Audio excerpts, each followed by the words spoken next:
Reality doesn't make any sense, and I don't mean that as an exaggeration. We know more about the surface of a distant planet dozens of light years away than we know about our own existence. We understand more about the forces that govern black holes than we do about why we have a sense of self.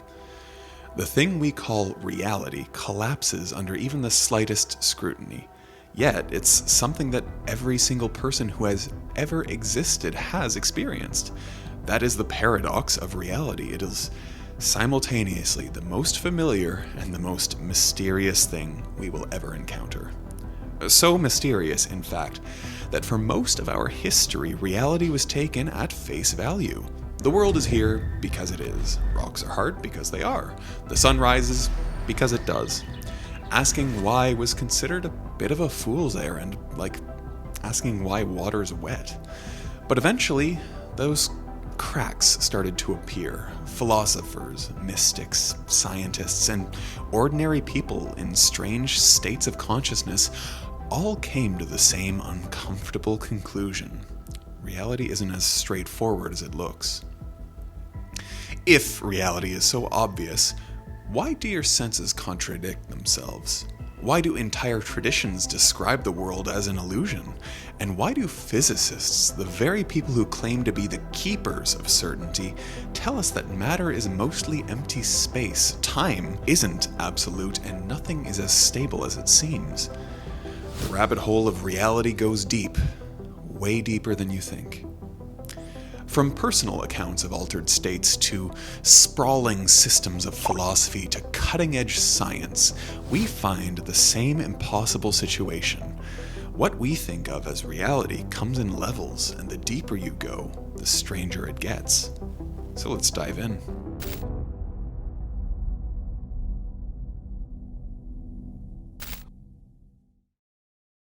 Level 1, the consensus reality.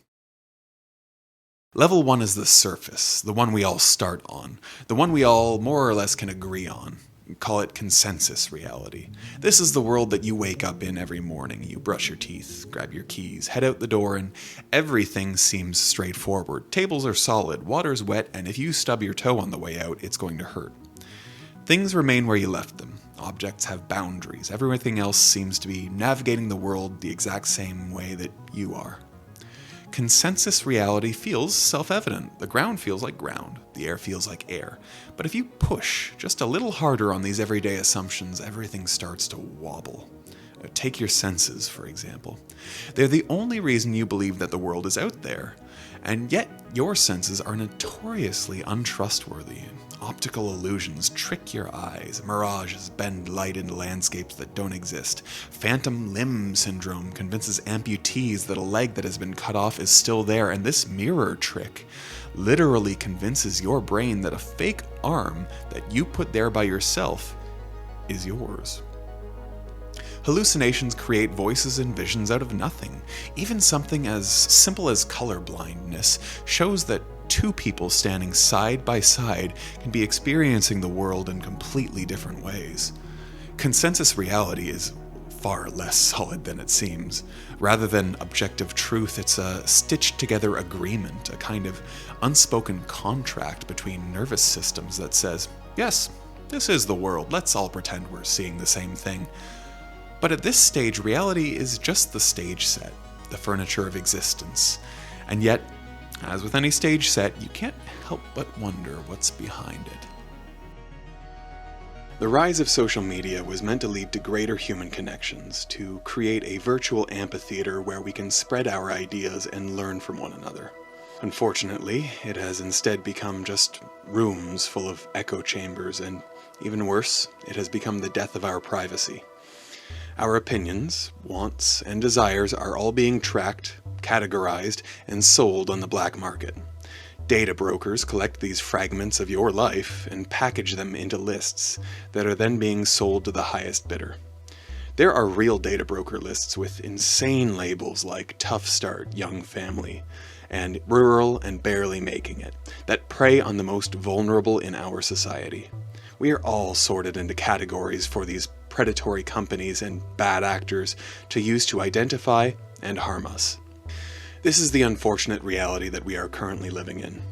But protecting your privacy is protecting your ability to think for yourself instead of being constantly bombarded with advertisements from the highest bidders. Incogni was built to fight back. Incogni automatically erases all of your personal information from the places that you can't see. Data brokers, people search sites, predatory directories, all the dark corners of the internet that are quietly trading your identity for profit. On your own, it could take weeks or even months to get all of these data brokers to erase your data. But Incogni does it automatically and continuously to keep your information out of the hands of these bad actors. And now, with their new custom removals feature, you can go even further. Just Google yourself, find a site exposing your information, copy the link, and Incogni's private experts will work to have it removed even from sites outside of their automated network. Your data shouldn't be their currency. It should be yours. Take it back. Go to incogni.com/Aperture deal and use my code, Aperture deal, to get 60% off an annual plan to keep your information out of the hands of the people who want to harm you. Because they can't harm you if they can't find you. The realm of perception. At level 2, we start to peel away the curtain. Here, reality isn't just out there, it's in here, inside your brain.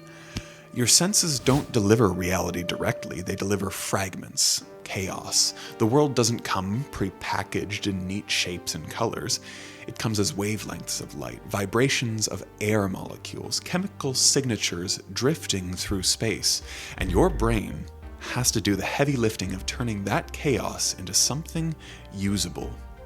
Vision is the easiest example. Light enters your eye, hits the retina, flips the image upside down, and sends an electrical signal down to the optic nerve. What your brain actually gets is a scrambled two-dimensional pattern of electricity. Your brain then has to flip it back, stitch the blind spots together, and fill in those missing details. What you think of as seeing isn't the raw feed from the world, it's a best guess reconstruction. And it's not just vision. Time itself gets stitched together. Your brain takes discrete moments, like still frames in a movie reel, and smooths them into what feels like a continuous flow. That's why you don't perceive the gaps when you blink. That's why a magician can palm a card without you noticing. Your brain edits reality like a film editor, cutting and splicing, hoping that you don't catch the seams. Smell, taste, touch, all of them are selective, biased, and tuned more for survival than for revealing or expressing truth. Dogs hear frequencies we don't. Bees see colors that we can't. Birds navigate magnetic fields that we can't even perceive. Your reality is not the reality. It's a narrow slice, a customized interface your species evolved to handle. The philosopher Donald Hoffman calls it the user interface theory of perception. Just like a computer desktop isn't the computer itself, your senses are not the world. They're icons on the desktop, convenient and useful, but never the real machinery. At level 2, the unsettling realization is this: you don't see reality. You see your brain's version of reality, and that means the real reality, whatever it is, will always be hidden from you. Level 3, the realm of belief. Level 3 is where things start to get really slippery, because here, reality isn't just perception, it's interpretation. Take money. Physically, it's just paper, ink, or numbers flickering on a server somewhere. But socially, it's a force that can dictate where you live, who you marry, and how long you survive. Money has no inherent reality. Its reality comes from collective agreement, belief reinforced billions of times a day until it feels as solid as granite. Or take borders. Look at the Earth from space, and you won't see any lines dividing countries. But down here, those invisible lines decide whether you're free or imprisoned, safe or endangered, wealthy or impoverished. They're abstractions, concepts, but they shape lives as powerfully as mountains and rivers. Even morality itself, our sense of right and wrong, is built on cultural frameworks. Cannibalism might be a taboo in one society and a sacred ritual in another. Marriage, gender roles, honor, justice, all of them realities that we live inside, but realities that are made of man-made ideas. Ideas that can bend and change over time, stretching and collapsing to fit the needs of the group. This is what the anthropologist Clifford Geertz called webs of significance. We are suspended in them, we spin them, we get tangled in them, we pass them down from generation to generation. Level 3 reality is not physical at all, but it is no less real for it. Ideas, beliefs, and shared symbols create worlds we inhabit as fully as any physical landscape.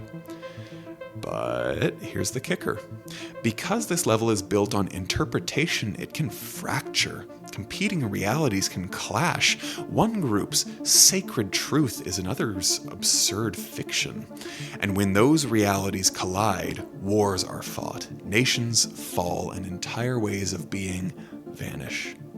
At level 3, reality is no longer something you just see. It's something you participate in, construct, and maintain. But if reality can be constructed, what does that mean about the layers that are deeper? Level 4, the realm of science. At this level, reality really stops playing nice. Up until now, things felt at least somewhat stable. Shared objects, sensory reconstructions, cultural agreements. But when science digs deeper, that entire foundation cracks open. Take matter, for instance. Everything around you feels solid. The table beneath your hands, the floor underneath your feet. But zoom in far enough and you'll find that what you're touching is mostly empty space. Atoms aren't little billiard balls all clumped together. They're ghostly probability clouds surrounding a nucleus that is itself almost entirely nothing. If you scaled an atom up to the size of a football stadium, the nucleus would be a grain of rice on the 50-yard line, and the electrons would be like gnats buzzing somewhere in the nosebleed seats. Everything else is just empty, and yet you feel solidity because of the electromagnetic forces between the atoms that are resisting each other. You never actually touch that table. Your atoms are simply repelling its atoms. Or consider time. To your everyday mind, time flows smoothly forward, a river carrying you from past to future. But Einstein's relativity shattered that illusion. Time can stretch, bend, and warp depending on how fast you move or how much gravity you're sitting in. An astronaut orbiting Earth for 6 months will return slightly younger than their twin on the ground, and that isn't science fiction, it is experimental fact. And then there's quantum mechanics. If relativity bent reality, quantum mechanics completely blew it up. At the atomic scale, particles don't exist in neat positions. They exist as probability waves, mathematical smears of possibility. Only when you measure them do they collapse into something definite. It's as if reality refuses to pick a shape until you're looking at it, as if it's saying to you, well, I'll only be there when you're there to notice me. Like how the toys in Toy Stories only act as toys when humans are around. What's even stranger is that particles can be entangled, linked, in such a way that changing one instantly changes the other, even if they're separated by light years. At this level, reality is no longer intuitive. It's not the stage set that you walk around on. It's a bizarre, counterintuitive, almost dreamlike structure of equations and paradoxes. The philosopher J.A. Wheeler put it bluntly, no phenomenon is a phenomenon until it is an observed phenomenon. In other words, observation doesn't just reveal reality, in some sense, it creates it. Level 4 leaves us with a deep unease. The very tools that we use to prove reality end up undermining it. The microscope and telescope don't just show us more reality, they show us that reality itself may be slippery, provisional, and stranger than we can imagine. Level 5, the simulation layer. If level 4 dismantles reality, level 5 reimagines it altogether. This is the level where philosophers, futurists, and scientists start asking, what if there isn't a base reality at all? What if all of this is just a simulation? The idea is simple. Almost too simple, admittedly. If it's possible for civilizations to create highly realistic simulations, worlds as vivid as our own, then statistically it's far more likely that we're in one than not. After all, our base reality could spawn thousands, millions, even billions of simulations, and if so, the odds that you are in the real one are vanishingly small. This argument, popularized by philosopher Nick Bostrom, forces a radical reconsideration. Imagine that your senses, your body, your memories, even your deepest emotions are just data being rendered in real time. Imagine that the laws of physics are simply the engine of this universe, and that gravity, time, electromagnetism, and all of that are just the underlying code. And here's the unnerving part. From inside the system, you would never know. Just like a character in a video game doesn't realize they're in a game, we may be unable to perceive anything beyond the walls of this simulation. Every glitch could be dismissed as coincidence. Every anomaly could be patched. Of course, not everyone takes this literally. Some see the simulation hypothesis as a metaphor. Maybe we're not in a computer, but reality does behave like a coded system. Emergent rules generating complexity, layers stacked upon layers, illusions stacked upon illusions. Whether literal or figurative, the simulation question makes one thing clear. Reality may not be ultimate. It might be nested, a copy of a copy. And if that's true, then what we call real is just the interface, just the rendered software of a program running somewhere else. Level 6. Mystical reality. At this level, science and philosophy gives way to something older, mysticism. Because for thousands of years, entire cultures have been saying what physicists are now only starting to whisper. The world you see is not the real world. It's a veil, an illusion. Hinduism calls it Maya. Buddhism calls it samsara. Gnostics call it a false world or a trap. Across traditions, the message is strikingly consistent. The everyday world is less real than it appears, and behind it lies a deeper ground of meaning. Mystics, meditators, and psychonauts often report dissolving into this deeper layer. They describe reality as melting, as boundaries between self and the world collapsing, the chair, the floor, the breath, the body, all of it revealed as one continuous field, more vivid than vivid, more real than real. The writer Aldous Huxley called it the mind at large. Neuroscientists studying psychedelics speak of the default mode network dissolving, the brain's internal storyteller shutting down, allowing raw experience to flood in. Whatever the mechanism, the effect is the same. The world you thought was solid becomes transparent, and something infinite shines through. Here, reality is not something that you live in. Reality is something you are, and everything else too.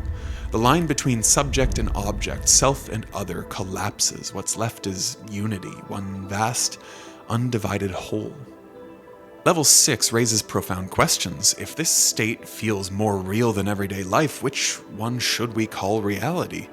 And if mystical traditions across the world have pointed to this for millennia, does that mean science has been peering at shadows while ignoring the light? Level 7. The Unknowable Realm. Finally, we reach the last level, the place where all descriptions fail, where every model, every belief, every theory collapses. Call it the unknowable, the ineffable, the groundless ground. This is where philosophy runs out of language, where science admits ignorance, where spirituality falls back on metaphor. Because whatever reality ultimately is, it's beyond concepts. The Tao Te Ching begins with the line, "The Tao that can be spoken is not the eternal Tao." In other words, the moment you try to define ultimate reality, you've already missed it. The map is not the territory, the word water is not wet. At this level, reality is less something to be solved and more something to be experienced. It's the silence behind thought, the mystery behind measurement, the abyss behind existence itself. Maybe it's the source of consciousness. Maybe it's the hidden laws that generate universes. Maybe it's something forever inaccessible to us. But perhaps that's the truest insight. Reality is not a riddle to be cracked. It's the very medium in which riddles, questions, and answers arise. It's not something you stand outside of and analyze. It's something you are, inescapably, at every moment. From consensus reality to perception to belief to physics to simulation to mysticism, all the way to the unknowable, the journey through the 7 levels of reality doesn't just reveal how strange the world is. It reveals how strange it is to even be here at all. Maybe reality isn't one thing or 7 things. Maybe it's the act of layering itself, the way each level hides the next, the way the obvious conceals the incomprehensible. And maybe the deepest truth of reality isn't that it's an illusion or a simulation or an ineffable mystery. Maybe the deepest truth is that it's all of those at once.